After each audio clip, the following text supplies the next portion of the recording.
Hey, what's going on, guys? It's TwoShot here, and this is Nerded Out. Today we're going to be talking about video cards. We're going to try to help you decide on which one is the best one for you, but we're not going to show you how. We're just going to tell you the information so you can make your own decision. This is like a beginner's guide. There is more advanced. I'm just going to show you a couple of things so you just have a better time shopping for these cards. So let's get to it.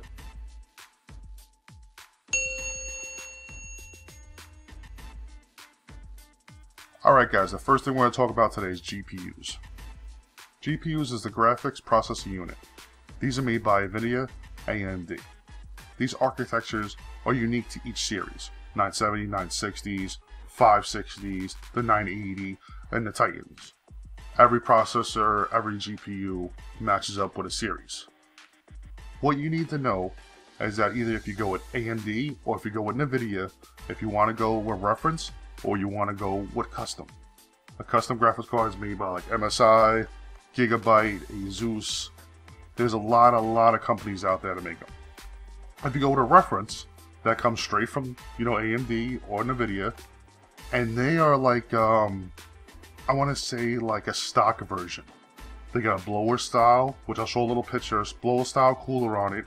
That is louder, but they are cheaper. They're more the base model of what you can do. You might not get that good of an overclock over them, over a custom cooler.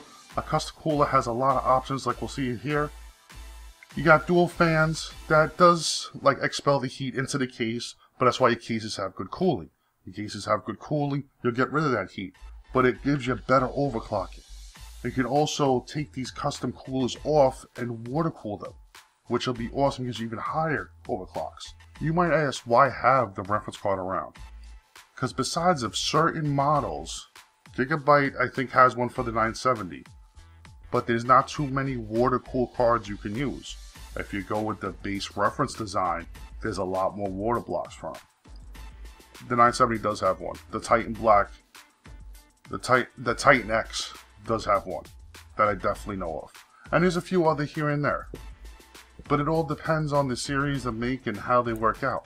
But that's why the references are still around, because they're most of the time able to be water cooled. And that's a very big part of the market. Now sometimes you'll get a custom cooler like MSI or even Gigabyte that will go all out and make the PCB and everything custom. Like Gigabyte and G1 and 970 is totally custom. The PCB on the back, all the coolers, everything is a total custom job. Usually the PCB is stock, but some cards will do the whole thing, like in the Gigabyte case. They have everything custom for that one. Also, once in a while, on a reference card, you'll find somebody like EVGA. I think it's the 980, if I'm not mistaken, that has a reference card with a custom cooler on it, so that you can get water blocks for. And you'll have that little customization from EVGA. So that's something to look out for also. Alright, next thing I want to talk about is VRAM. VRAM is where a lot of people kind of get confused. I'm going to try to make it as simple as I can. I know other people are going to have their comments, and that's totally fine. This is just something to try to give you guys some knowledge when you're shopping and you kind of understand what's going on, because everybody wants to plan for the future. I would say when you're looking at any video card, if you're going for a 1080p experience, you could go from like 2 to 3 gigs of VRAM. That's what you see when you see all the specs like the boost clock, the memory clock. You want the gigs of VRAM to be around 2 to 3. If you're going for like 4K, 1440p, like, you want at that upper level, I would say you have to be over 4 to get pretty decent frame rate. If 4 to 6, anything higher than that, it's going to start getting more and more expensive. One thing to think about that is there's some rumors, well, not rumors, like some people talk about, well, maybe I'll get two 960s with 2 gigs of VRAM and put them in SLI, and that'll probably work out really good. It'll be better than having a 970 that has 4 or kind of 3.5 gigs of RAM or VRAM. But all the times that's not the case. If you go 1080p gaming, you probably would get a pretty decent going 2 960s.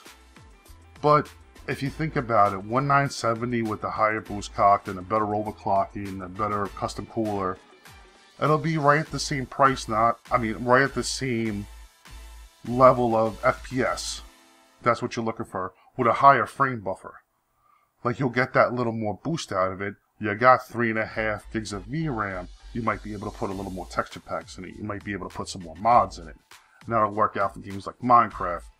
Shadow Mordor's very, very demanding. So you might need maybe 6 gigs of VRAM to mess with that. Like, pretty good. Probably okay settings on 4. Just, averages. Anybody who wants to write down their own opinions on that, I'd be more than happy to leave comments about it. So I would say, wrapping up with this, either it's NVIDIA or AMD. Remember, 2 in SLI is not always better than 1 higher one. Let's see.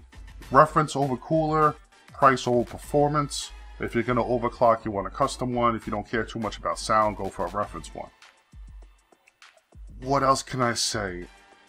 Have fun, leave comments, and it's always fun building a computer. So get the best one you can afford. Peace. Thanks for watching.